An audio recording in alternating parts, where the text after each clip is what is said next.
మీకు తెలవాలి, మీకు తెలవాలి. ఇప్పుడు ఎగరు తెంచడానికి పోట్లాటికి నేను మీతో సిద్ధంగా లేను. నాతో మీరేం వ్యర్థమైన పోట్లాట నాతో పెట్టుకోవద్దు మీరు. ఇక అది ఆవిడికి తెలవాలి, దేవుడికి తెలవాలి.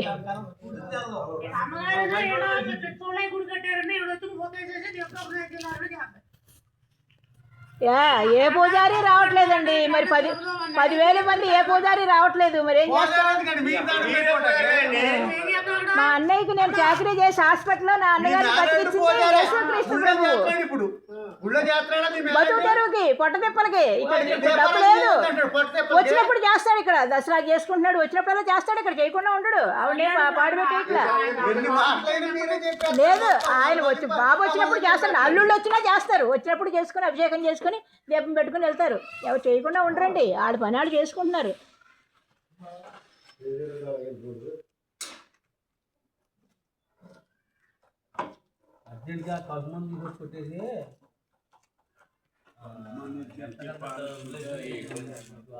అవన్నీ బాగు చేయించాలండి. డబ్బు చూసుకుని కలుపు మంది ఎన్నోసార్లు కొట్టాము. మళ్ళీ వచ్చేస్తుంది, వచ్చేస్తుంది.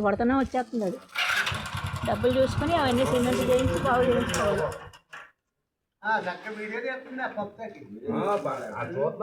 చాలా మేధావి లెక్కల మామూలు చదువుకోలేదు ఆవిడ కూడా చదివింది. అన్నీ తిరిగి రాలేదయ్యా. అక్కడ మా అమ్మగారు ఉద్యోగం బతుకు తెరువుకి వెళ్తే మమ్మల్ని అక్కడ పెంచారు. తిరిగి రాలా దేశాలన్నీ. నేను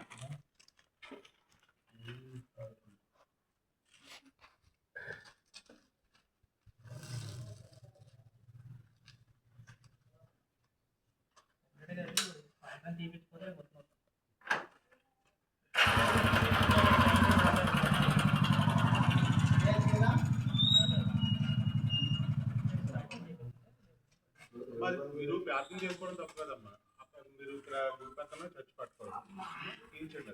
మీరు చేసుకోండి, మీకు చేసుకోవచ్చు. మిమ్మల్ని ఎవరు అంటారా? మీకేం పని? మిమ్మల్ని ఎవరు అందరూ మీకు నచ్చింది ఎవరు మీరు పూజ చేసుకోవచ్చు. అంతే కదా. మిమ్మల్ని చేయొద్దనరు.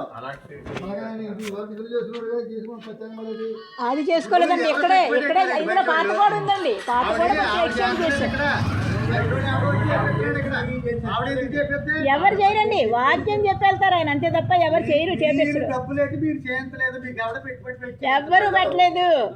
అక్కడక్కడ అప్పు మళ్ళీ తీర్చుకోవాలి. నేను ఎక్కడ పని చేసుకుని తీర్చుకోవాలి. సెక్రటరీ గారు వచ్చారు, అదే బోర్డు శిలాపలకం తీసేయమన్నారు. ఎక్కడ ఇంకేం తీసేయాలి? శిలాపలకం అంటే ఆ బోర్డు మీద పేరే ఇక్కడ శిలాపలకం మీద పెట్టాం. ఇంకా వేరే ఏం కొత్తగా పెట్టలే. అన్నయ్య గారు ఉన్నప్పుడు పెట్టిన పేరే అది. యేసుక్రీస్తు తేజో మహిమ మందిరం అనేది అన్నయ్య గారు ఉన్నప్పుడు పెట్టిన పేరే.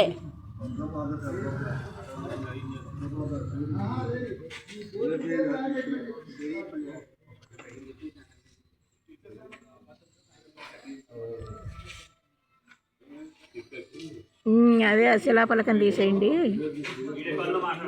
తర్వాత ఇంకా అది చేయండి అంటున్నారు. అవన్నీ తీసేయండి, మందిరం మీరు చుట్టుపక్కల వాళ్ళందరినీ మార్చేస్తారు అంటున్నారు. నేను ఎవరిని రమ్మలేదుగా, చర్చికి రమ్మల్లా, ప్రార్థనకి రమ్మల్లా. నేను ఎవరిని కూడా గుణపం ఎవరితో తెచ్చారండి? మరి మీరు గుణపం మాది కాదు, ఇది ఎవరితో తెచ్చారు? ఎక్కడ తీశారు మీరు? ఎక్కడ తీశారు మీరు? గుణపం ఎక్కడిది? సరే ఎవరిది వస్తే ఇచ్చేస్తానులేండి. అక్కడే పెడతాను. అది ఎవరిదైతే వాళ్ళు తీసుకెళ్తారు.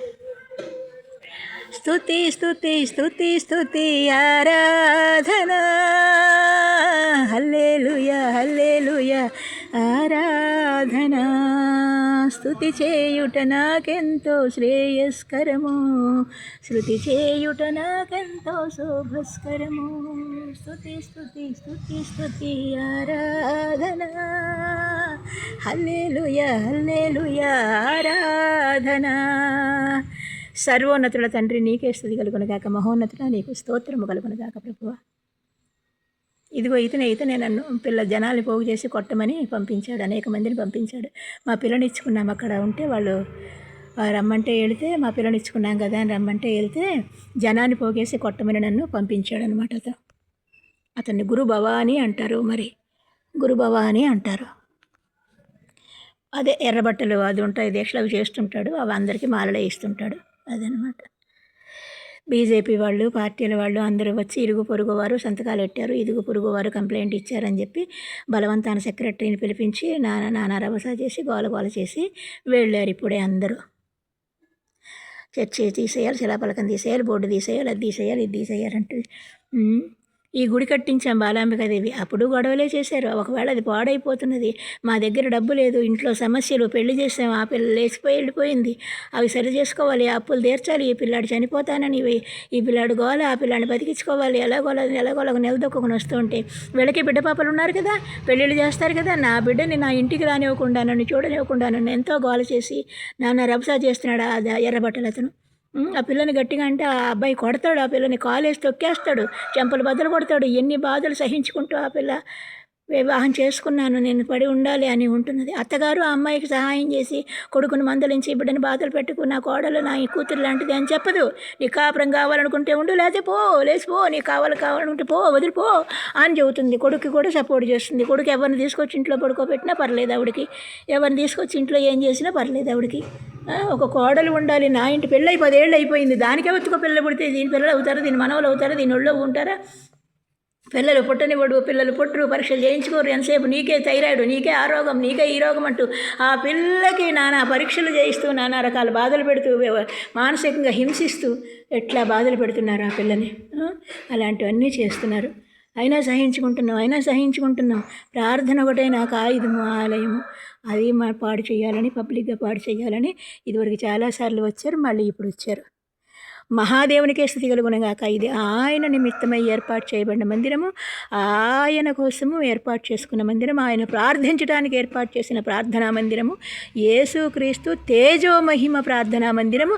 ఈరోజు నన్ను ఏడిపించడానికి, గోల్ చేయడానికి అనేక మంది వచ్చారు, గుణపాలు తీసుకొచ్చారు. అది గుణపం పగలగొట్టేయమని చెప్పేసి అందరూ వచ్చారు, ఇరుగు పొరుగు అందరూ వచ్చేసి పగలగొట్టేయండి అని కొత్త బీజేపీ జెండాల మెడలో వేసుకుని 4 జెండాలు, నలుగురు మనుషులు వచ్చేసారు. మేము పెద్దలము గొప్పలము అది ఇదంటూ. అదండి.